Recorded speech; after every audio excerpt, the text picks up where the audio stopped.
ultimately, it's up to you.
Hello, friends. Welcome to the End Evil podcast. This is Chris Jansen, and evil is the destruction of freedom. I'm here today with some friends. I already have my man James Cordner and Will Keller with me here, and we're kind of going back on a conversation from last week where I got together with the One Great Work Warriors, and we were discussing a topic called the conspiracy of denial. And I just showed you a little promo video I put together for the SEED conference coming up September 24th and 25th. And for that conference, I'm going to do a presentation called A Trap Within a Trap.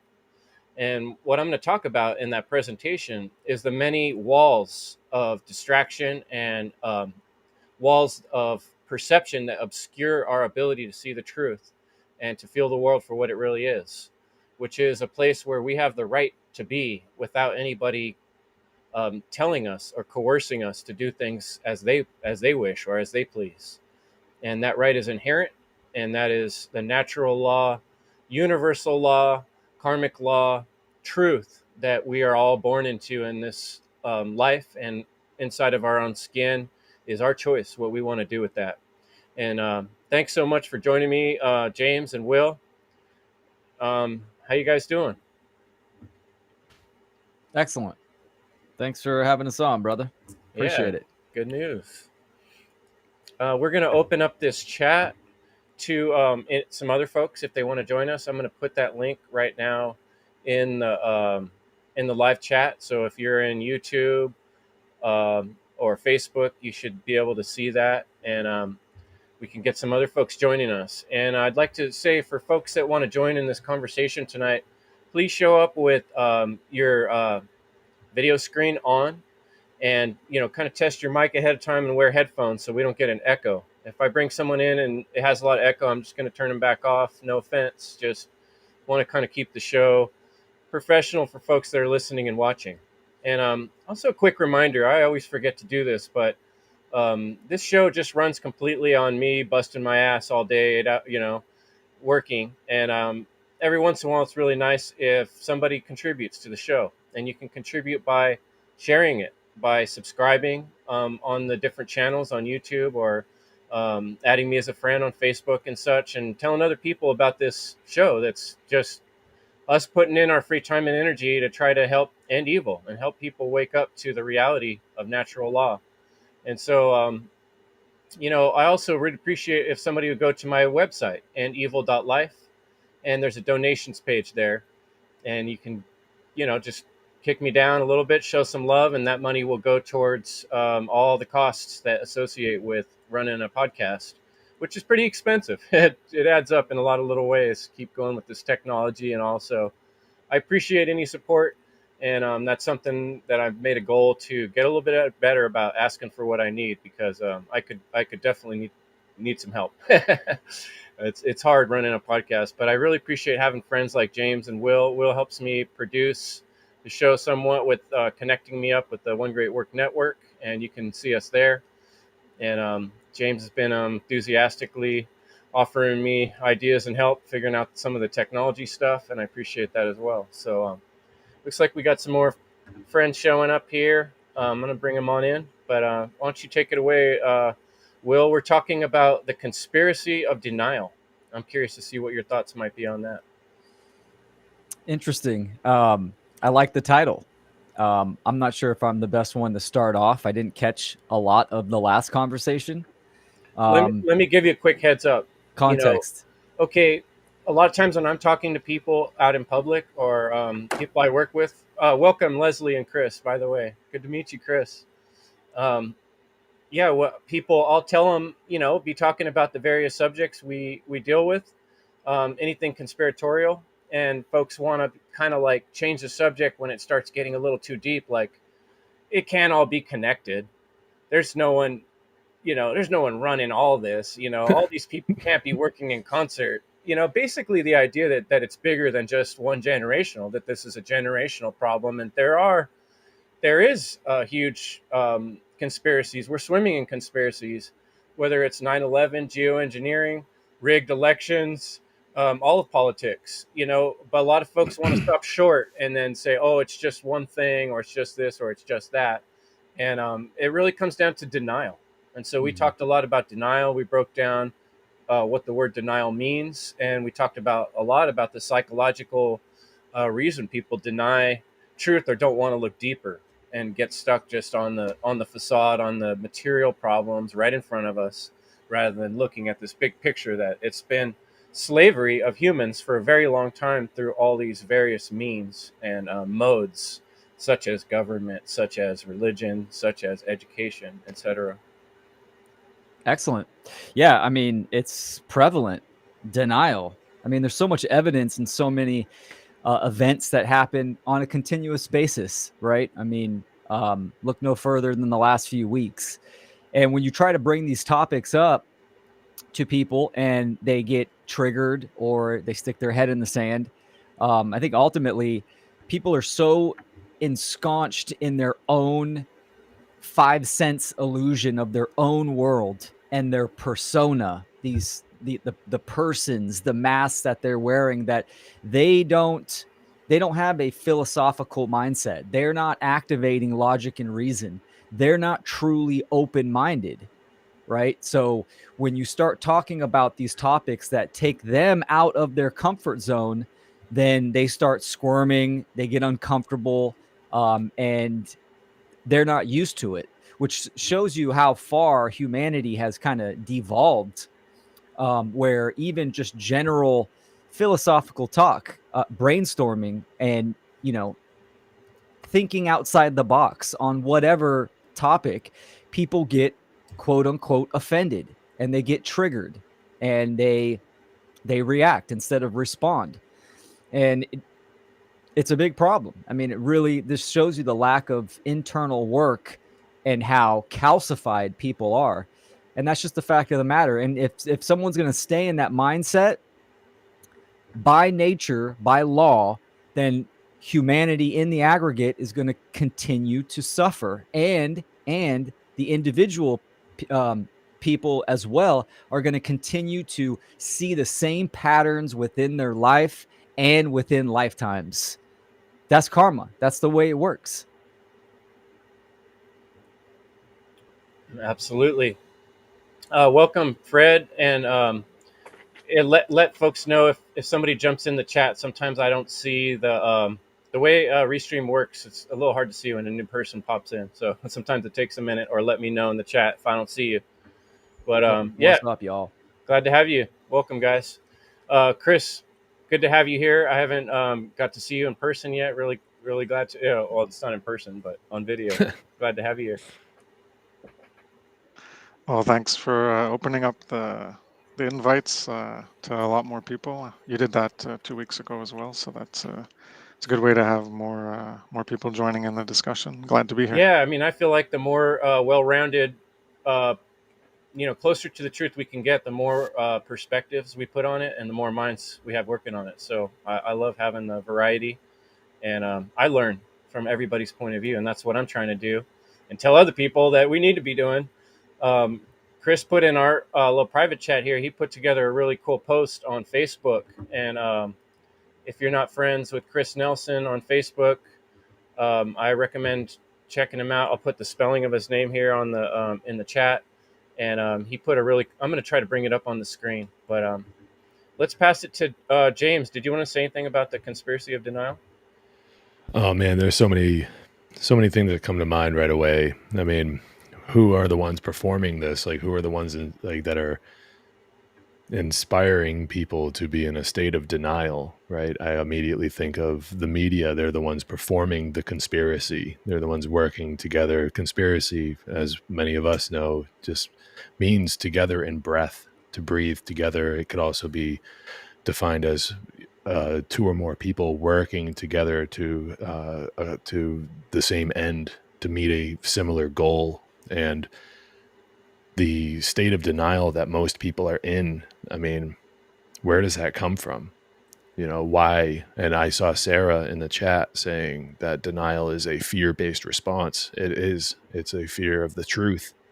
Where, I mean, I know that's something that was already brought up in just the short minutes that we've been on, but yeah, I mean, that's the really long and short of it. I mean, having so many people just like, it almost seems like it's this idea of solipsism comes to mind too, where everyone's just kind of working together to create this false reality that they can all hide away in and just remain there instead of being truthful and honest, being set free with that truth. So that's where I'm at right now. I like Will bringing up the 5 sense illusion too. That it really is like an ego-based mindset, and that is also somebody who's like trapped in fear as well, because it's just, I mean, to play into the title of the show tonight, it's just a denial of what's the truth, the truth of the world, and not a whole lot will take on the task or the burden of trying to lift the veil for people. It's quite frustrating. Yeah, I'll say. And Leslie, thanks so much for joining us. You know how much I always love to see you. And you were the next one to pop in, so why don't you go ahead, Leslie? Sure. Yeah, I have some bullet points, some thoughts to share about about denial and denial as a behavior or a psychological habit that is often unconscious. And so a lot of the people that, you're describing, you're talking about, and they don't really think it's possible, it can't be true.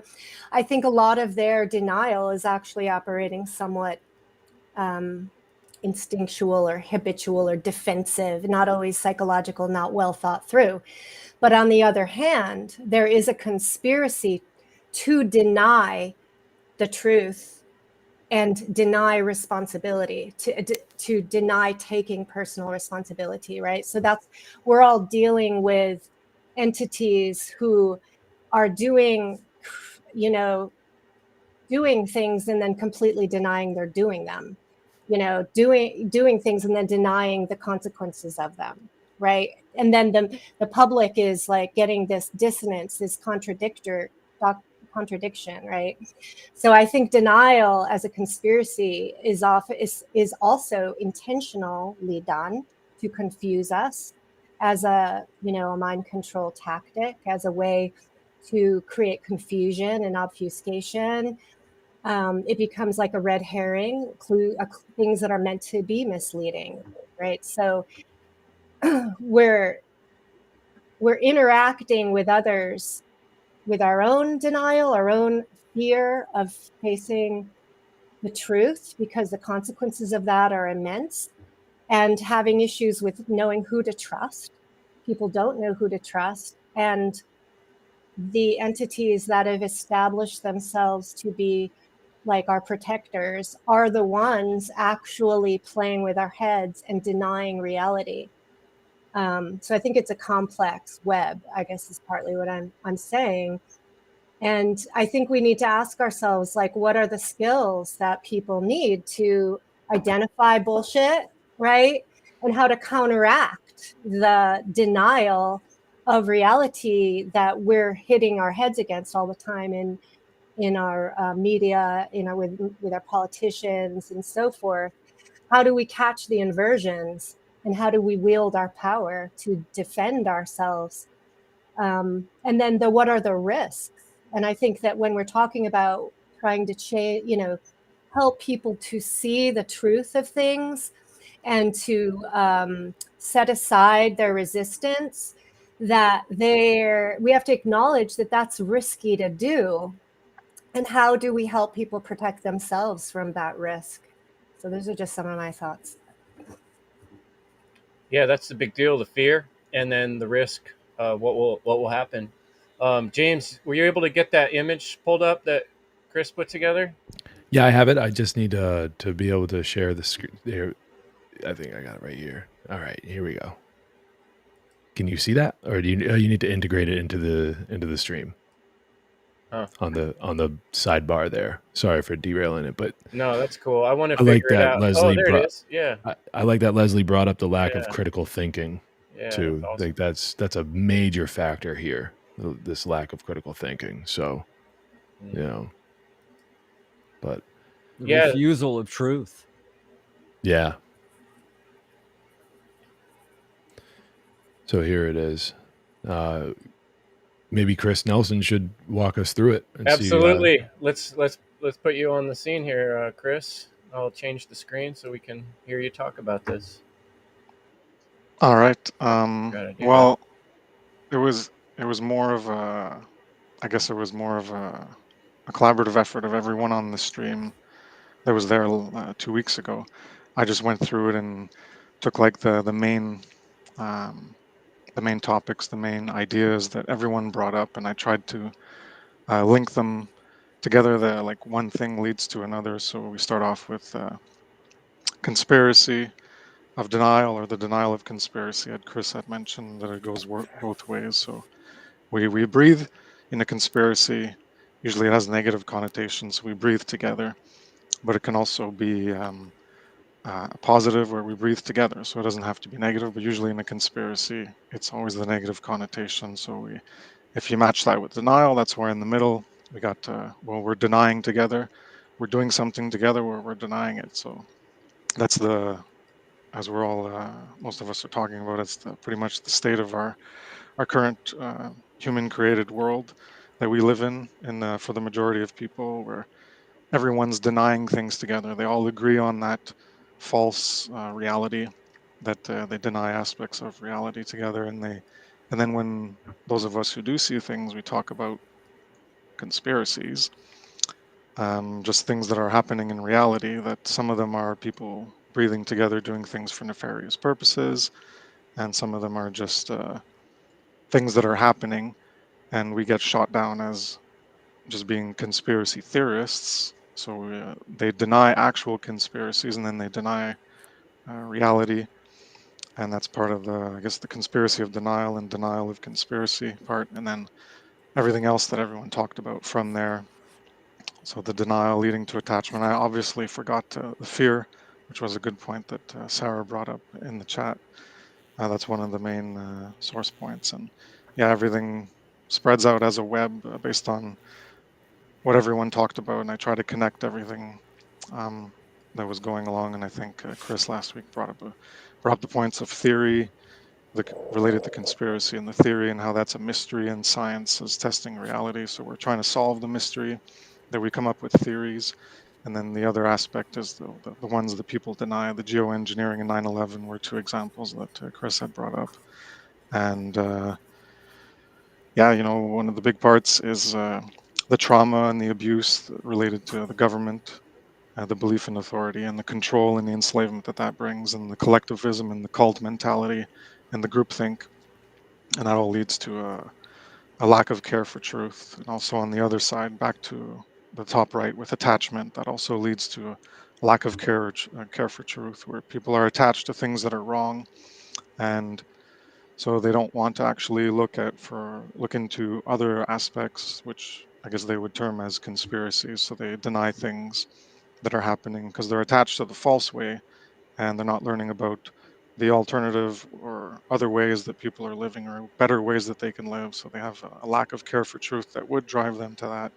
And part of attachment is the identity. We identify with ourselves and our jobs, as someone else had brought up. And I added, I think that was me, that we can't admit wrong. And so we can't imagine better. So that all ties into that. And I think I added, I mentioned in the chat when it was happening, the pleasure trap. And other people added there where we're attached to the comfort. So that's part of the addiction. When we have addictions, well, the pleasure trap and the comfort that comes along with it. And that leads us to helplessness. And the addiction is gives us like a sense of security. And that's also tied to government and the sense of security that it provides. And all of this leads, I guess, in the center to don't think. When you have the conspiracy of denial, the denial of conspiracy leads us to not thinking and being obedient to, such as government. And at the top was the information overload and the cognitive dissonance. That's part of why people just deny things, and they don't want to look at it and ignore it because it's just everything that's out there that they're not aware of and other people talk about. Well, it's just so much information, so they prefer to just not look at it at all. And I guess I'll end it there. Wow, that's brilliant breakdown. It's like a whole presentation. Thanks so much for putting that together, Chris. That's fantastic, and it can be so overwhelming. All these things we're talking about, I think, look how much time we can spend thinking and talking about these things, and there's still more we're discovering, the connections, how it all fits together, and why, it, like, I can remember first coming to these conclusions, like, for instance, after my research on geoengineering and weather modification, like, how can people not realize this? Like, how can it be that I'm realizing this? I know a lot of the people that I thought were smarter than me. Why haven't they? And it takes some time to break it down in your mind and understand where people are at, because part of what makes it seem impossible is like, how could more people not get it? Therefore, it must not be the case. But I talked a lot, so I'm glad to see Fred here. Welcome, Sarah, too. Good to see you here. But why don't you go ahead, Fred? I'd like to hear your ideas on this topic. Thanks for joining us. First, thank you for having me tonight. I appreciate it. Denial is a big thing because the phenomena is not only in the culture, it's actually into the mindset of people and how they were grown into and where they were grown into. So if you have the influence of your parents, who probably most of us here have status parents, so there's a denial about freedom, and there's a denial about emotional stability and intellectual maturity. So we have a big problem in the sense that I agree with, I don't know who mentioned it, but our ability to respond to stimuli is a big part of it. And when you don't have that, when you don't have this rhetoric inside of you, trivium manners of filtering all this information and this relationship that you have with yourself. And one of the big problem is the denial of your own true nature, is the denial of facing the fact about what you've done, what you are, what you think, and what you're doing with your time. Some people will still live into shame, but it's like it's meaningless at this point. We are over this state. We are way over the state of shame. We are way over. It's not even about tolerance anymore. It's about who's have the bigger guns, who has the better ideology. So we have to get back inside. this is where the work starts. And I keep coming back with shadow work because shadow work is a counter. It's a counter denial. When you start the shadow work, this denial is going away. It doesn't mean that you're not gonna get through some crisis of your own when you talk about denial. I mean, we are here to discover these these facts, these events that we have in our life, and everything is connected together. And I want to bring back the correspondence principle. If you're in denial about your own responsibility and your emotional responsibility and your spiritual responsibility, how do you deal with that in the macro? It's in it's in heavy weight on the shoulders of the people. Not just going, just like stopping and say, okay, I believed in lies, I swallowed it. Just this fact is, it's fighting. You're fighting against this this program, this indoctrination. Every time we have to go back and dig and get out, we will encounter cognitive dissonance, and then you're gonna start to confront all these shadow parts of yourself, and there are denials because you refuse to look into these things. You refuse because we are lazy, because we're immature, because we're childlike, and this is not the way we have to go. We have to counter all this program, this culture that we have. It's individual treatment, individual healing that we have to do first. And denial is the one thing. And then I like what Sarah mentioned, that denial is fear-based response. Absolutely. It's the fear of responsibility. So I Absolutely. mean, yeah. And I don't know if someone said this last week, but what you made me think of, Fred, is like denial of denial. It's like that Yeah. part inside of their self saying, "I'm not denying anything. No, I'm not." It's like, yeah, that's exactly what you're doing. But yeah, I mean, it's like that. It is hard, and that I know it because when a lot of things I can think back when I came to some of these big realizations, it was a real struggle because like you're saying, there is this sort of guilt you have to come to terms with. That means now I have to do something about it. That means I was dumb before. I mean, I wasn't making good decisions. Why didn't I realize this, kind of thing? And eventually we have to let go of all that, but there's just a little while where you have to just face it. And that's the part I think that some people aren't ready for, or it's just too big of a monster to face. I don't know. What do you think, Sarah? Mm, well, in the case of just people having, like, expressing denial, a lot of times I don't even think that people know why they're denying it. It, like, entirely subconscious, maybe. It's just just social conditioning, social engineering, like things that we have in, like, even public schools.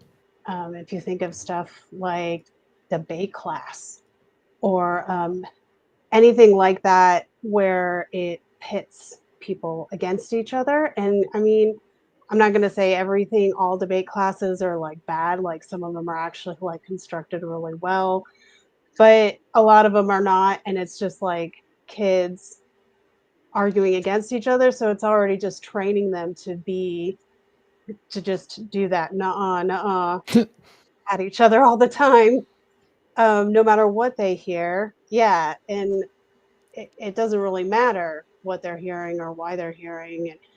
And they don't put any thought into why they don't agree or why they're denying it. But then I think some people are just, they get stuck into a pattern, and then they'll deny something because in their own minds they'll go, well, I wouldn't do that. So automatically for them, it is impossible for them to accept that other people might do that. So that's how I usually end up, like, those are the kind of people I usually kind of meet when then I end up in a conversation where they're just denying something is obviously based in reality, and they're just like, nah, nah, they don't want to hear it, and they're not going to hear it. And well, like I was saying, it's denial's a fear-based response, and I don't even think that they know what they're afraid of. They just don't want to look at it. They don't want to see it at all, because then they have to change everything about well, at least they feel there, it's like this, all this stress inside them that makes them feel that they have to change everything about them, that they just have to, like, that they're just like the worst person in the whole world. It just goes all the way automatically over to that, like that everything is bad, everything that they've ever said or done or thought or felt or whatever is wrong, and then they're a bad person somehow for it. And instead of just taking in bits of pieces of information, and instead of going to the right or wrong category, which is what a lot of people want to do, it's either right or it's wrong because of based on whatever my perception or my opinion or whatever it is. And a lot of people just do that instead of people developing a consideration file in their head. How many Like, let people it do you brew. know? You don't have to make a decision right now, right? Yeah, nobody says when you hear a piece of information that you have to go, oh, okay, I believe that, or no, I don't believe that. You're not really supposed to do either of those things. You're supposed to take in that information and put it into your consideration file for further investigation. Absolutely. And that makes me think, Sarah, I was really impressed with Mark Passio's and his presentations when he talks about the left and right brain, and the common issues that people have in their brain thinking is jumping from one to the other at the opposite time, almost from when we want to. So if you're taking in new information, that's the time to kind of be more logical in many cases. And, well, let me think about that, let me give it that logic. And then, but people will go right into react mode. And a lot of times that's just putting up a wall, like you're saying, without even realizing it, either changing the subject or starting to say accusatory things to try to trap the person they're talking to, not even realizing they're doing all that. But really, there's this edging right away to kind of get away from this topic, get away from the subject, because somehow intuitively, emotionally, they know that, oh, I don't want to go near that. Almost like how you don't want to go too close to the fire because you can feel the heat, But looks like we got one great work warrior, Jerry, here. What's up, Jerry? Good to see you, brother. Good to see you too, guys.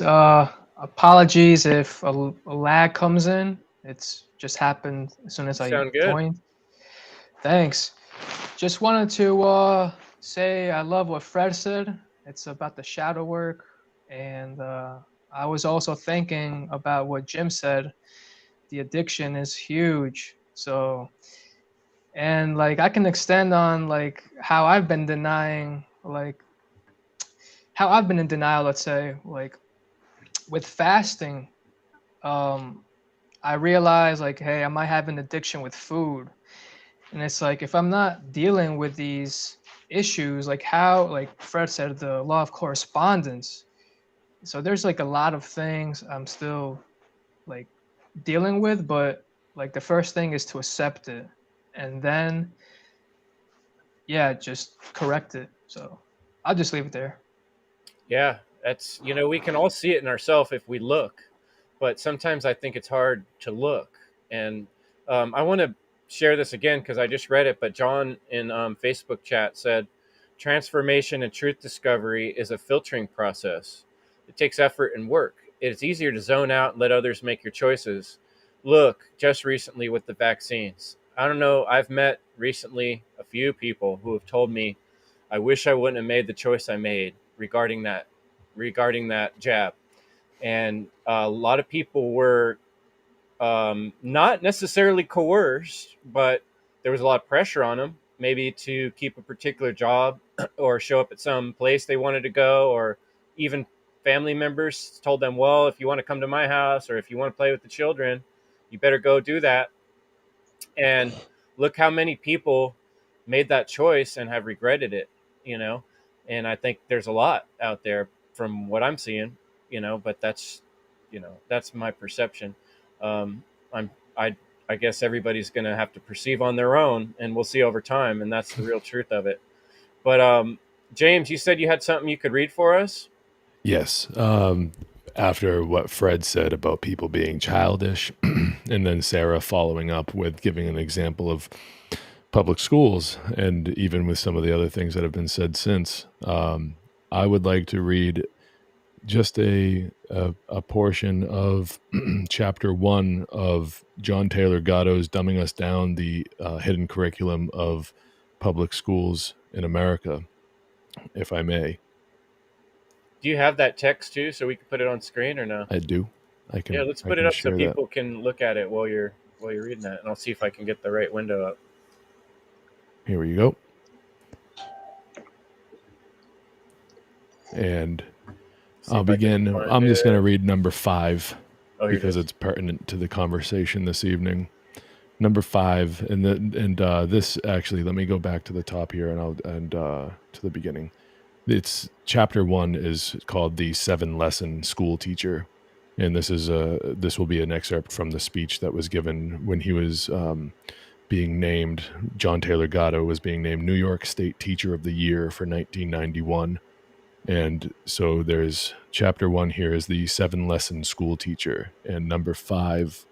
So basically, what this is that this is the real 7 lessons that he realized he was teaching children, and that he thinks that a lot of teachers are teaching children. And number 5 goes a little something like this: the 5th lesson I teach is intellectual dependency. Good students wait for a teacher to tell them what to do. This is the most important lesson of them all. We must wait for other people, better trained than ourselves, to make the meanings of our lives. The expert makes all the important choices. Only I, the teacher, can determine what my kids must study, or rather, only the people who pay me can make those decisions, which I then enforce. If I'm told that evolution is a fact instead of a theory, I transmit that as ordered, punishing deviants who resist what I have been told to tell them to think. This power to control what children will think lets me separate successful students from failures very easily. Successful children do the thinking I assign them with a minimum of resistance and a decent show of enthusiasm. Of the millions of things of value to study, I decide what few we have time for. Actually, though, this is decided by my faceless employers. The choices are theirs. Why should I argue? Curiosity has no important place in my work, only conformity. Bad kids fight this, of course, even though they lack the concepts to know what they are fighting, struggling to make decisions for themselves about what they will learn and when they will learn it. How can we allow that and survive as school teachers? Fortunately, there are tested procedures to break the will of those who resist. It is more difficult, naturally, if the kids have respectable parents who have come to their aid. But that happens less and less in spite of the bad reputation of schools. No middle-class parents I have ever met actually believe that their kid's school is one of the bad ones. Not one single parent in many years of teaching. That's amazing, and probably the best testimony to what happens to families when mother and father have been well-schooled themselves, learning the 7 lessons. Good people wait for an expert to tell them what to do. It is hardly an exaggeration to say that our entire economy depends upon this lesson being learned. Think of what might fall apart if children weren't trained to be dependent. The social services could hardly survive. They would vanish, I think, into the recent historical limbo out of which they arose. Counselors and therapists would look on in horror as the supply of psychic invalids vanished. Commercial and entertainment of all sorts, including television, would wither as people learned again how to make their own fun. restaurants, the prepared food industry, and a whole host of other assorted food services would be drastically downsized if people returned to making their own meals rather than depending on strangers to plant, pick, chop, and cook for them. Much of modern law, medicine, and engineering would go too, as well as the clothing business and school teaching, unless a guaranteed supply of helpless people continued to pour out of our schools each year. Don't be too quick to vote for radical school reform if you want to continue getting a paycheck. We've built a way of life that depends on people doing what they are told because they don't know how to tell themselves what to do. It's one of the biggest lessons I teach. And that, everyone, is some serious shit. That is real. You know, I had nightmares after high school about having to go to high school. And I still think back about school, and I didn't realize at the time why so many of those things were so damaging to me. But I knew as I was going through it that my spirit was resistant to the way that I was being dealt with in the schooling system. And I think it's a crime.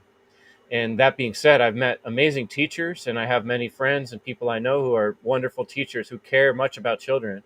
And I think if more people cared about children the way so many teachers do, individual teachers, we would have a better world. And I don't want to put those teachers down, but a lot of them also still are living in this denial to looking at the bigger picture and the bigger problems that, like John Taylor Gatto is talking about, which are very real and very much part of a conspiracy, actually, because our schooling system was brought here from another place where they created the Nazis, you know, and it was the same kind of system that was used, that was reinvented here, and then, you know, forcing our children to all come together away from their parents and splitting up communities and fragmenting our minds and our children.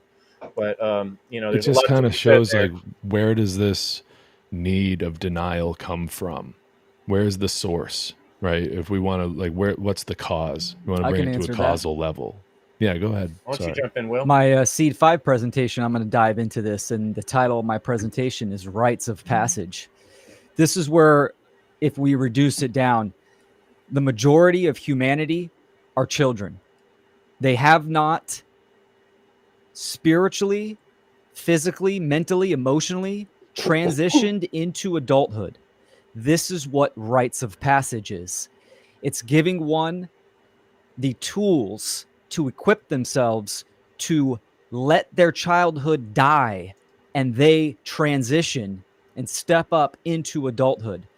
And in every human culture all throughout history, there's always been rites of passage, ceremonies and rituals at a certain age, right? 13, 15, even up to 18, around this time period. This is, you know, when puberty and you're leaving your adolescence, you're separating, if you're a man or you're a boy, going into manhood, you're separating from the womb energetically, metaphysically, emotionally from your mom. We all come from women, right? So for men, this is big. Rites of passage, it's heavily on men because women naturally, physically go through a rites of passage. First blood, the first menstrual cycle, nature saying, boom, here it is. There's no denying it, right? It's right there. But men, on the other hand, men have to go through a process willingly. And this is when they become men. And this lack of transitioning has left the majority of men mainly weak and women weak as well, just from lack of knowledge. And so this is what the root cause is that the majority of human beings are still spiritual children, mentally, emotionally, and physically, I would say. So this is what it comes down to. And when you think of denial, right, denial is an action. You're denying truth.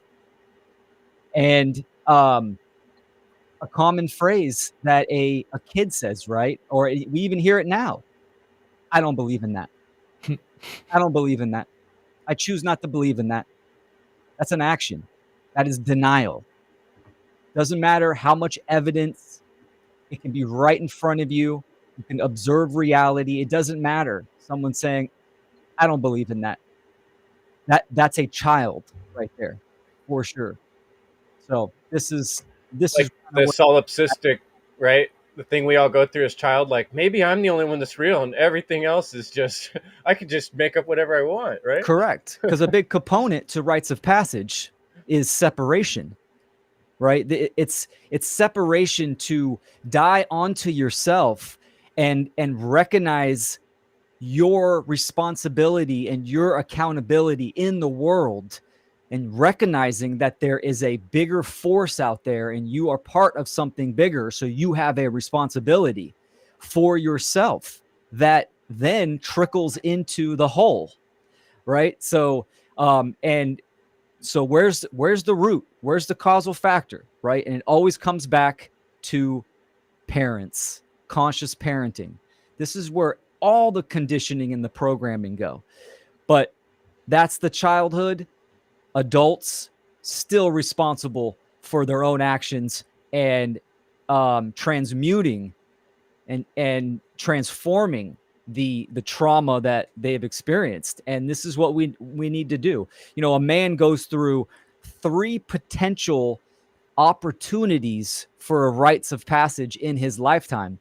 The first one is the most important. If you miss that first one, you want to know what the brain does? It immediately, this is for a man, it immediately wants to identify with a loud groupthink, right? So without spilling my whole presentation, I'll end my rant on that. But this is where I see the root as far as this topic. Yeah, and I think the thing I like to bring up on that is because my mind is very much on community and how people work together and how they don't, because I've had some unique experiences in my life with that. And one big realization for me is that our whole society structure is trying to do this like nuclear family thing where it's just a mom and dad, which in many cases is just one or the other who are split up, a bunch of legal problems. But the bigger problem there is there's not a community. It takes a whole tribe to raise one child. We need the whole family and we need a lot more people. And so even like obviously the parents are super important, you know, but it's more than just 2 people or one person. It's all the adults interacting with the children, the grandparents, the uncles, the cousins, the brothers, the other people in the community that work together. And I think the fact that we've allowed ourselves to be so fractionalized in that way makes that aspect even worse. But But wait. I'm sorry to cut in. Go ahead, What do you James. do? What would you give for advice to somebody whose entire family is the people that are in denial and have separated entirely from that person because of how severe that state of denial is? Yeah, it's not a simple solution. It's just right now we're kind of at recognizing the problem stage, right? Right. I would suggest that it's going to take some time to rebuild the type of community aspect that we want to build, right? So Mhm. first, what we're trying to do is the rhetoric of helping people understand natural law and truth and freedom. If we can get that out there, then we have a chance to build community around that. But there's no simple advice to someone in this shitty situation we're in where we're all split up and cut down. You got to do the best you have with what you you know with what you got. But we didn't used to have this community of the people that are here, and we do now, and other people can interact with us. And so, you know, we can start to form our own communities and larger families of people that watch out and care for what's going into the minds of children. And I think that is more than just the parent of the child's job to help create that content out into the world. Indica Martin's a good example, someone who put a book out there for children. You know, I've done a couple of recordings of books that I think are good for kids and put them on YouTube. If more people were creating, you know, everybody's putting their kids on these devices, you know, we need to be giving them better stuff to watch and learn, you know? So, you know, that's just a quick answer, but I don't think there's an easy answer for You're that. right. I mean, I have the blessing of having 3 wonderful children, and I took the responsibility of educating them myself. And this is one of the things that keep us from growing up is the denial of a responsibility of the education of the young. Sure, everybody is responsible for the children, but essentially, people who have children, most people, I would say, and they're sending their children to schools, they're denying them freedom. They're denying them the power to choose. And it is an horrifying thought to me. I had children, and I wanted since the beginning. I don't want the fucking state to educate my children. I don't want to let them go there. I know it's hell. I know it's a prison for them. So I'm not denying the world, the situation, and I'm not denying my children to have a critical thought. I'm not denying them of being free of choosing their own things. We are here to guide them. They're not propriety. They're not property. They're humans. They're different than us, and sure, they come from us. We made them, but essentially they're individual with individual needs, with individual fundamental demands, and denying them this and sending them into repetitive propagandist states of minds and schools. They are destroying the mind of the children, and people are in denial of that. And what result we have now? Children are in revolt. Children are scared. They're angry. They're revolting themselves, and you see it. It's a immune response to evil. It's just that we cannot let this happen. It's that way. I did my French podcast about this. I told people, you don't love your children. You're enduring them. You're permitting them to be with you, but you don't love them. Here in Quebec, we have a big problem with that. People don't like their children, and it's sad. It's depressing, and I try to make them realize, and to the people who send them there, it's your responsibility. It is your responsibility to be a moral, spiritual being, and not only only in words, but you have to learn them by example. It's simple as that. It's not simple to do, but the solution is simple. Yeah, our society makes it as tricky as possible. Mm-hmm. And because of the other things you mentioned, people not taking responsibility, and then society as a whole kind of turning a blind eye to some really serious problems that those of us that are here are not just going to keep letting go by. We're going to start talking about them, because if we don't, who will? Who wants to jump in next on that topic before I bring up something else? Hey, Chris, if I can actually say something about it takes a village to raise a child, I actually disagree with this, and I'll tell you for a couple reasons. That quote is supposed to be an African proverb, but it has an unknown source, and it actually got well known during the 90s from the New Age movement. Now, as we know, individuals make up a community. A child is born unto two individuals, a mother and a father. That is the foundation. That is the rock. What that quote is trying to mean, it's saying that if a community has moral values and provides safety, meaning the community, the village is the atmosphere, then a child will be raised correctly or advance or better. But I see that almost as a secondary stage. First and foremost, mother and father have the responsibility and the duty to raise that child.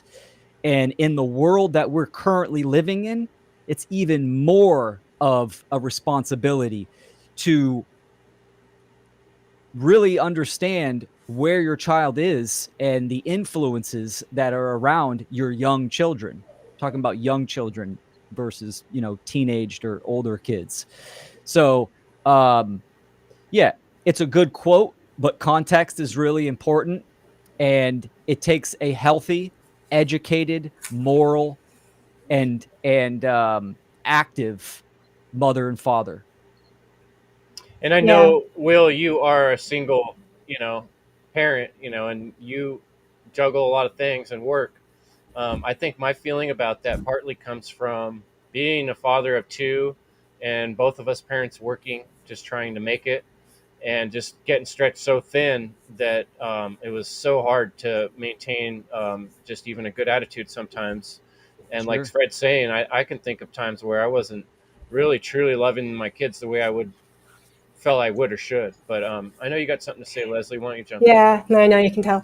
Um, I I think that this concept was inverted. I know Hillary Clinton wrote a book about it, and I think that was part of the inversion of this idea to basically push kids into preschools, Head Start programs, and daycares, and to help move kids away from the parental unit and take the control of the influence on children's minds away from the parents. So I'm in agreement of the foundational importance of the parents being very protective around the people in the village that they kind of especially younger kids, right? And because that the kids are exposed to, and really taking that time to teach kids about critical thinking skills and natural law and discernment and psychological awareness. So, because that's lacking. Social emotional skills are being taken out of preschools and kindergartens. The focus on academic learning and having kids write with hands that aren't even developed to be able to do it is pushing this agenda. And preschool teachers I know are trying to push back and say, wait a minute, whoa, that's like not even developmentally appropriate. So parents need to educate themselves about the development of children, our individual development, including their own and their psychological mechanics. Because this is where I'm, what Fred is saying about the shadow work. It's so important because it's not taught. It's not emphasized. So people are walking around not knowing themselves, not having a habit of self-reflection, not understanding about how defenses operate and are created through our experiences. People don't know how to deal with emotions in so many ways. So then the physiology takes over, and then things get buried underneath, and people don't even understand their own dynamics. So if parents aren't understanding that, and they're letting their kids just go out willy-nilly and get randomly chaotic messages, the whole there's no structure. It's like there's no direction. It's all seen as chaotic or random, but it's not. It's making me think of Yeah. the concept of mirrored neurons Yes. a lot, actually. Everything that you just said. I mean, we are like our children are just like biologically primed to learn what they need to learn, how to use their biological vessel by mimicking us, their parents, because they, I mean, that's how biology works. They're our kids, right? So, I mean, when they're like 8, how long? 5 to 10 hours a day for, the first, however, well, starting at 3, they want kids to go into these public institutions at 3. What's the latest? Like 5, 6, maybe 6, and then what? 5 to 10 hours a day from there on a total of like 15,000 hours where this time should be with the parents. Yeah. This is where a lot of the chaos gets reconciled. That chaos that you're talking about. Yeah. And The extended relatives that are morally aligned, or friends, and I do think that the future does involve community that we can go and share experiences with, and know that we have another, like I have a friend who can keep an eye on my child, so I can get a break for a minute. And those type of networks are so important. It doesn't take the responsibility away from the primary parent to know what's going on, and to talk with their children about things that contradict, or are immoral. But I do think we need each other. And as a single parent for a long time, it's overwhelming and exhausting, and it's impossible in today's world to do a good job without help. I'll just add that. Sarah, didn't you have something you wanted to say? Yeah, I just wanted to, and everybody brought up a bunch of good things that I just wanted to kind of tie together there. That, first, I think that you've got it is important to have a mother and father structure, or some sort of mother and father role structure as stewards for a child. And that this is very important because it helps to create a backbone, or a sort of foundation. Yeah. I always want to refer to the backbone of the structure, because it's what holds everything up together. But then there's something to say as well about the family community.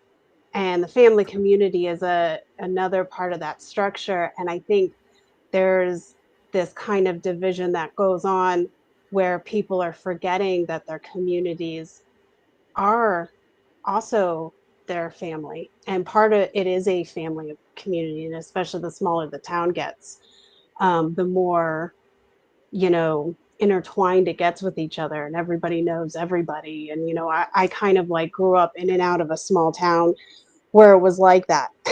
And it was, it was a small town where everybody knew everybody, or of everybody, and had heard of everybody, and everybody knew whose kid was who. And if a kid was wandering around when they weren't supposed to, the neighbor, even if you've never even talked to that neighbor specifically, would pick you up and take you home and be like, your kid's wandering around in the middle of the night, it's a school night, it's stuff like that. And so there's something to say about the family community as well. And I think that's what also plays, people kind of think of it takes a village to raise a child, and it's kind of developed in the modern sense in that kind of way. But yeah, so I just wanted, and then I also wanted to point out that in regards to family entirely, is that family doesn't have to be a blood connection. And your family is whoever it is you naturally built around you. Familiar. And Family. yes. Familia. And it's there is this denial thing that goes on in society, where it's no, family is everything that we're connected through a bloodline. And they think, some people, they're in denial that the fact that doesn't have to be the case. So anybody who's outside of that bloodline, they won't consider to be their family. But I mean, family is just really whatever community, whether it's your immediate community within your household, or the community in your external community, like your town or whatever. It's what is built around you, and the people that end up gravitating towards you.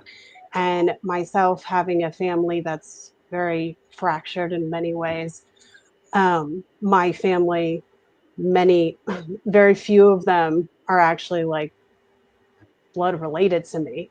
My family consists of a variety of people, and they're scattered across the United States. Some of them don't even live in this country. but they're that close to me. They would be people who I would put in my clan. So I would just say that as far as being frustrated with actual relatives who are very difficult to communicate with, sometimes they're not really part of your family in that sense. It's like the difference between having a dad and a father. It's like, yeah, anybody can be a biological father. Not everybody has it in them to be a dad, which can be a completely different relationship. So, Right. which I understand as well. And So I just wanted to say that. no, I really feel that, Sarah, because I grew up in neighborhoods where a lot of the people around me had big families. Um, Poor neighborhoods, you see a lot of that, people from other countries, basically, and they have to work together to survive, you know. But for me, being in my little, you know, 4-person family, I was lucky to have a mother and a father, but um, you see how other families can be when they have that extra layer of support, which can also be extra layers of pressure and extra layers of problems when it comes to this problem we're talking about of denial, and you can feel very alone in a family, and so I've always created my own family everywhere I go and people I meet, and I feel like a lot of you guys are part of my greater family, people that are willing to talk about these things. That's a big connection to me. It's very important. But I kind of wanted to circle back somewhat to talking about our thought process and our perception of reality. I wanted to point out Chris Nelson had another really cool slide that I'd like to bring up. Chris, can I circle back to you? Do you have anything you want to talk about right now? I'll just do a 1-minute quick shot at like what everyone's been saying, just some points. What brought to mind with the Hillary and the society and everything raising children.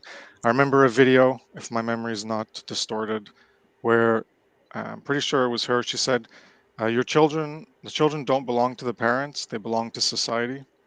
So I just wanted to mention that. That was like totally twisted and like part of the collectivism mindset of getting your children, passing off the responsibility and getting your children raised by others, such as the state. And that's like the whole thing with society is everyone, and then that's where the state takes the position of everyone in the society. Well, you just give them to your government and they'll take care of it for you. And that ties into what Will was saying and Fred, and what Passio teaches, the denial of responsibility, that people, not just with parenting, but they want to pass off the responsibility to others because they're selfish, like mini-me Satanism. It's all about them, and they don't want to sacrifice their time and take on the responsibility of things like seeking out truth or raising their children properly. So they just oftentimes it's easier to just give them to the government, right? Because they're so busy with the grind and the survival.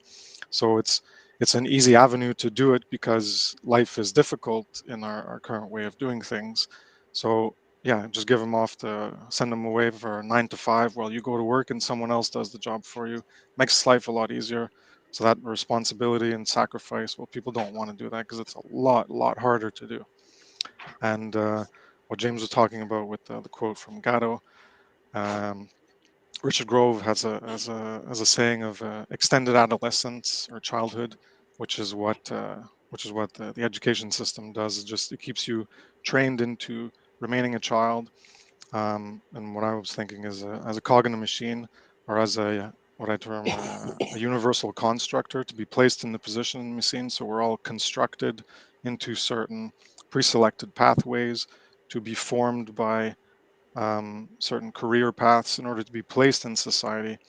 And they keep us just trained enough to do tasks to make things that the elites don't make themselves. They keep us dumbed down and manipulated, and so that we don't know about the deception and the con game being played on us. So that's what I had to say about what everyone was talking about. Great Awesome. points. Yeah, very good summary. Yeah. Thanks, Chris. Yeah, and I think you guys can see right now this slide that Chris put together on the perception of reality, and I think the trivium is another good example. A lot of children don't have the opportunity to learn how to go through a thinking process such as this, to here Chris does these really neat charts with like flow chart, but I've often found in my own self, like when I was much younger, it's very difficult to just start a thought in your own head. Let's say you're on a driving trip, and to stay on that thought and to follow it where it leads, and to go down avenues of disagreement, argument in your own mind, and then circle back to the same point and actually get somewhere. And it's kind of like exercise. It takes work to go through that process. So I think the way, Chris, that what you've done with some of your slides that you've been showing for a long time on Facebook, I've been seeing, are just amazing. And it's a good example of here's a way to think, you know? So yeah, thanks for that. You're welcome. Glad to provide some content that people can value and gain knowledge from, and help their understanding of reality. That's been a lot of my work, has been seeking to try to get people to understand more, know thyself, and how the process works internally when you go through information, and how thinking happens. And, yeah. Right. So anybody else had any thoughts that they wanted to bring up? If I may, I wanted to bring something, um, something that I brought up recently is free will is what are what is gonna be a reaction? How do you choose to react to the stimuli of the external world? What are you doing with the information that is provided to you? Some are bad, some are good, some are neutral, depend. But the only thing we can really do in this world is how do you react to the things happening? Are you in control of this? And if you're not in control, let it go because it's gonna destroy you. I know what I'm talking about. What I mean is acceptance, reconciliation. And reconciliation, I'm talking about reconciliation with yourself and reconciliation with the external world, the people that you are sharing the reality with. We are not alone. Never. We have the power to choose what to do with what is offered to us. And if I'm wrong, I suggest that someone correct me on this. But when I realized that I was in denial, when I realized that I was in the cognitive dissonance, I had the choice to continue or not to continue. If an external stimuli is making me feel bad or it's dangerous for my life, you have the choice to continue being with it or to confront it or to go away from it. But ignorance, we all know that ignorance isn't the solution. The solution is to go through this. When I'm talking about shadow working, it's only an individual thing. When we're gonna be able to look ourselves in the mirror and then confronting ourselves, and when the people we're gonna achieve a critical mass of the people we're going to, this is when we will be able to heal these schisms into society, because we are actually manufacturing mental illness. We are taking children, categorizing them because they're hyperactive or whatever the nonsense they're going to tell you. Children are children. Humans are humans. We're not perfect. Nobody is. And this is where the key is. This denial is not only denial about the self, it's denial of denial. This is a crazy, horrifying thing because when I started to do this, I was in denial. I was in denial about a lot of things. But I realized, and I grew up, and I learned a lot of things about myself and about the world and the external world. And really, I started to understand it when I completely understood natural law. Natural law is the key to heal this. You give people the tool, you give them back their power. And I'm not talking about money.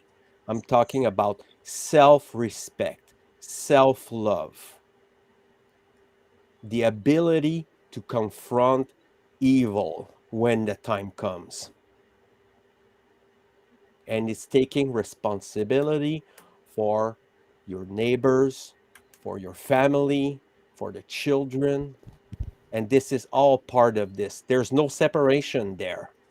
There's no separation between the statist, there's no separation between the religionist and us and the children. We're all living in this world together. We need reconciliation. We need to grow the fuck up. This is what we need to do. And it's not going to be an easy thing because people are drugged into antidepressant, SSRIs, painkillers, and they're getting younger and younger and younger. Ritalin, this garbage they're giving to the children, it's unacceptable. But why these people or these children are taking pill? Because parents deny their responsibility to well-being of their children. They're denying their own nature. Children, I know there's parents here, children are lively, they're full of energy, they're crying, whining all the time. But it's not about this, it's about guiding them back. If you don't have that, if you're a parent and you don't have this self-respect, you don't have this self-love, you cannot give that to your children. It's impossible. And this is a falsehood. This is a lie. Nobody can teach your children. Nobody. They will indoctrinate them. They're going to put them into a program for sure. But essentially, we have this responsibility with people outside. It's hard. We don't want to do it because some of these people are fucking lazy ass people. But we still have to go through it. And this is the responsibility. I think everyone here, or most of them, are already doing the work. And this is how now we have to, because people, the children, and when I see children with tablets, with cell phones, I'm getting angry. Okay, because the attention span there, it's gone. It's gone. They're becoming awkward. They're neurotic. They cannot control their own emotions, and they're lashing on the other people. They're lashing on their teachers. They're lashing on their friends. I mean, there's so much work to do. Absolutely. So much work to do. Fred, someone in the chat asked, what is the definition of grown? And Amanda, and I think you answered that question really well in your earlier talk when you're talking about responsibility, and not only just responsibility for yourself. You made a bigger point that includes recognizing what's going on in the community and what's happening to the other children and taking it all into context, and that word that Will used has been bouncing in my head often recently. It's about context of the situation. So that's not just black and white decision making. That's not always just pointing wrong and right. It's knowing deep down what's wrong and right on principles, but out in the open, it's talking to people, it's communicating, it's understanding what's going on. And with the children, like you're saying, like they're people, understanding what their needs are and not just forcing them into these things that have been created by other people that aren't even natural ways of learning, you know. And boys, I mean, I know as a young boy, I didn't have the ability to be boxed in a little cubicle and smashed into a desk and standing in lines. That just did damage. It didn't help me learn. But I wanted to come back to Leslie, because Leslie had sent me a slide. Did you want to talk about that a little bit? Yeah, I'll introduce it. So the Let me question, bring that up. Hold on just a second. yeah, I'll start talking though. Oh, So okay. one of the things that I think is important when we're talking about, you know, the denial is, and we're also here to be solution based, right? And to talk. That's not it. That's not the right one. No, That's not it's a circle. It's got 6 circles. I Oh sent yeah, it to I you. got it. Okay. Yeah. So, and don't put it up quite yet, I think. So, you know, what we, I'm losing my train of thought. Okay, so we have people in denial, and our goal is to help people break out of denial, right? And to be able to see reality and to take responsibility. And so in my work, I'm a clinical social worker. I do mental health therapy. And a big part of my work is working individually with people to help them to see their own defenses and the way their defenses are creating conflicts and problems in their life, and to break that open up that seed of denial and help people look at themselves. And so we have to ask, though, you know, when I'm talking with people and there's a desire to change, they really have to have a why, a very solid motivation, right, to change. They need to also be able to see the just to start seeing that there's a problem and why it's important to listen to this topic. Why is it important to have a consideration box in your mind? Why is it worthwhile to listen to us when we're like jumping up and down and saying, people, there's a problem, you know, like. And so it brings to mind a kind of a tool that was developed in the therapeutic world, specifically around helping people come out of addiction, because denial is a hallmark of addiction, denial and minimization. So if you can pull that up now, this is called like a wheel of change. Mm-mm. Yes, I didn't Not even that know. one. That was a wheel. I had it. So the There it is. idea, Okay. Wheelie loud noise. do some wheelies on. Anyways, so the wheel of change sort of recognizes that there's a what they call pre-contemplation, and this is where people like don't even acknowledge there's a problem and have no intention of changing their behavior. So people are just doing what they do. They're not changing. They don't see a reason why. Why should I think about, you know, that over there that you're telling me to think about? It doesn't make sense in their limited world or in their behavior. So pre-contemplation.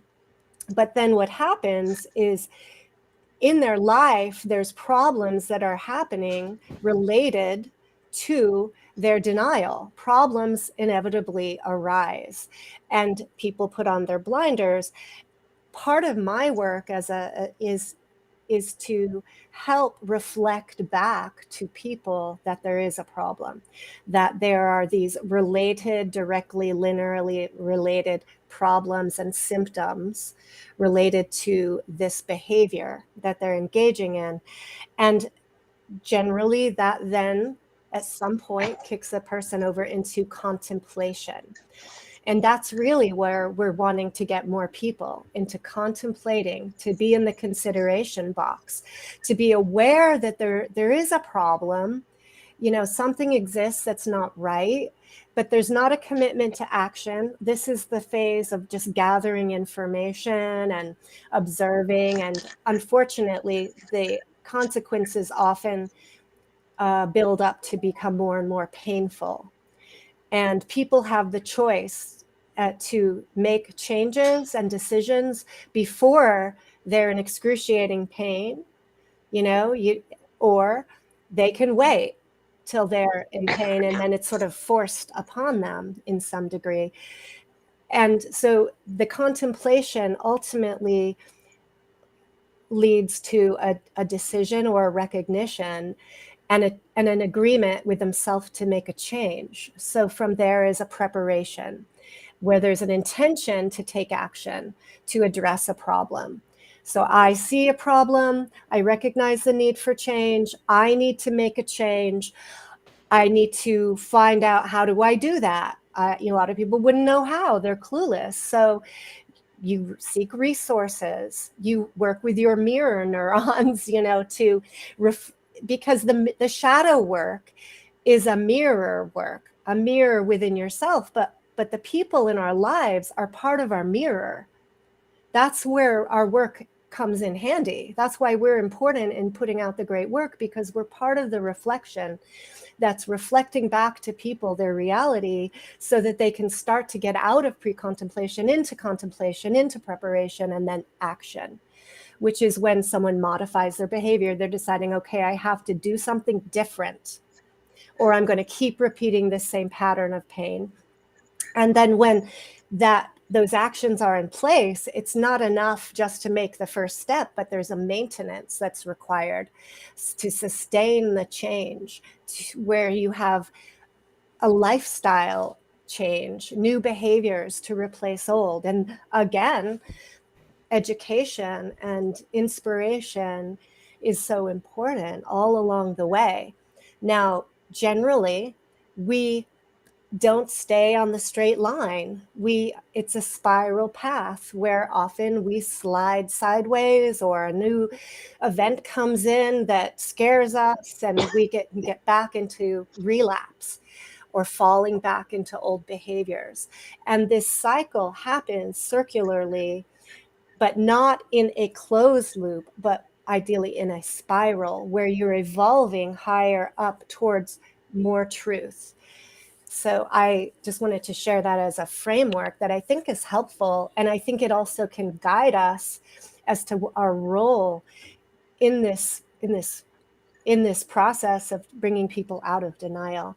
But, people have to show up in my office for me to help them with that, right? People have to sort of be willing to make that first step. That was awesome. Yeah, it's like wonderful that there's so much thought going into this process of conversation that each person here has brought, and I think for someone listening, I hope it inspires and motivates.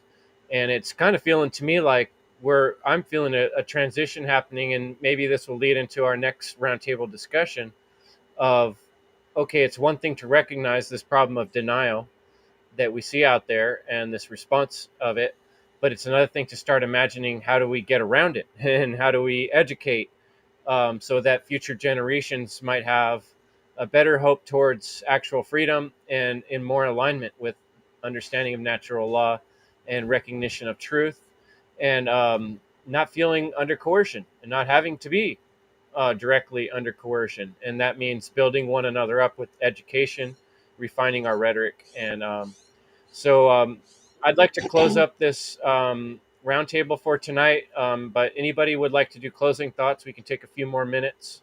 If you got something on your mind, go ahead and pop in. I'll just say care for truth. That's the you got to get people to care for truth. Then they'll break the denial. That's it. Fucking A.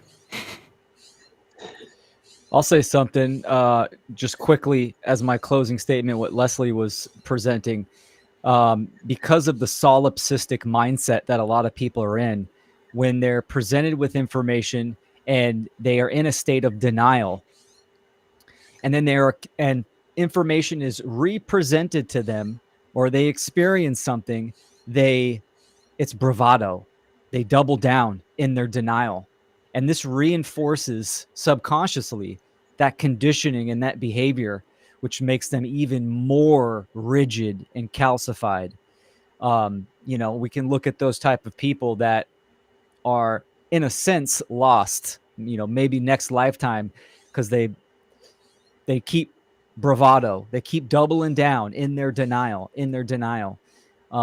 And we could see this a lot in people's lives. Like if you think of at the end of life, when people are at the end of their life, they have all these regrets, And, oh, I wish I did this. I wish I didn't work so much. All this kind of stuff. That's because their whole life, bravado. They just doubled down and denied the truth in all aspects of their lives or certain aspects of their lives. So that's my closing statement. And this is what it takes, right? Like what Chris said, a care for truth and people speaking, taking that action of speaking and putting that vibratory energy out there in the ether to reverberate and shake the calcification that people have on their worldview. And, hopefully it cracks and hopefully, someone develops some self-respect and looks again. So great chat with y'all. Yeah, thanks, Will. And I would just say, add to that, the creative aspect of that, when you put yourself out there, it's very common and easy to repeat what you've heard someone else say. And I'm all for quotes and talking about other people's work. But if you find yourself repeating other people, that's when it's time to think about, how would I say this? What does it mean when it filters through my body and being and experiences? And that's a whole nother level. And that's what I appreciate about everybody here who's taken the time to do some public speaking. And the more you do it, the more you realize that you have to refine your rhetoric and you have to think about it for yourself and relate it to yourself and do that inner work that Fred's talking about, and deal with your trauma that Leslie talks about, and be real, like Jerry, just straight up, this is what I'm going through, this is what troubles I'm facing, and be honest. And that's hard and it's scary, but we're encouraging everybody out there to do it and trying to call out those who aren't. And I appreciate that. And thanks, James, Fred, Jerry, Sarah, and Chris, Leslie, Will, for coming today. I really appreciate your energy and thoughts. And I have a closing thing. Go ahead, James. To say, if you don't mind. When you're shedding this denial, when you're coming to terms with truth, persistence is key. You need to keep going. You have choices. Everyone does. You can go the way of maximum pain. That's a choice. And sometimes the truth is hard to deal with. The truth in its very nature is belligerent. It's going to show you things that you may not be prepared to deal with. But if you remain persistent in your quest and you stay true to yourself and you realize that you're doing this for the right reasons, the reward will be fantastic. And I want to encourage everybody out there to not shy away from what is true and what we're dealing with here. I don't know how much time we have left to really get on the right path here, but today is today. Tomorrow we might have tomorrow, and tomorrow is a good day to start. I have a little things to add to. Go ahead, Fred. Seed 5, by the way. 23rd, 24th of September. It's free for the people. I know I have some French friends that was there. So go there. It's free. There's a bunch of people, smart people with a lot of important information. So I suggest you to get there. And if you want to see the stuff, because there's a lot of great worker there, the onegreatworknetwork.com. Don't forget to encourage the people around you. These people who are pushing the truth out. Yeah, fantastic. Good. Thanks for sharing that, Fred. And right following this discussion, I'm going to play my little promo video I made for Seed 5, and it's showing some scenes from Seed 4 just to get folks excited. Check out seedtruth.com to learn more about that. And he even has a mailing list now where you can get some updates if you enter your email address. So I recommend that. And I'll look forward to seeing everyone at Seed 5. And hey, this roundtable, this is not going to be the last. We might be just coming back next week with another awesome roundtable. So stay tuned. I'm so glad to see everyone here. Much love, and we'll pick it up next week. Thank you for having me, man. I appreciate it. Thank you, everybody. It's Great wonderful show, to be guys. with you guys, and thank you everyone for listening. Awesome. Keep caring. I love you all. Have a great night, y'all.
Ultimately, it's up to you.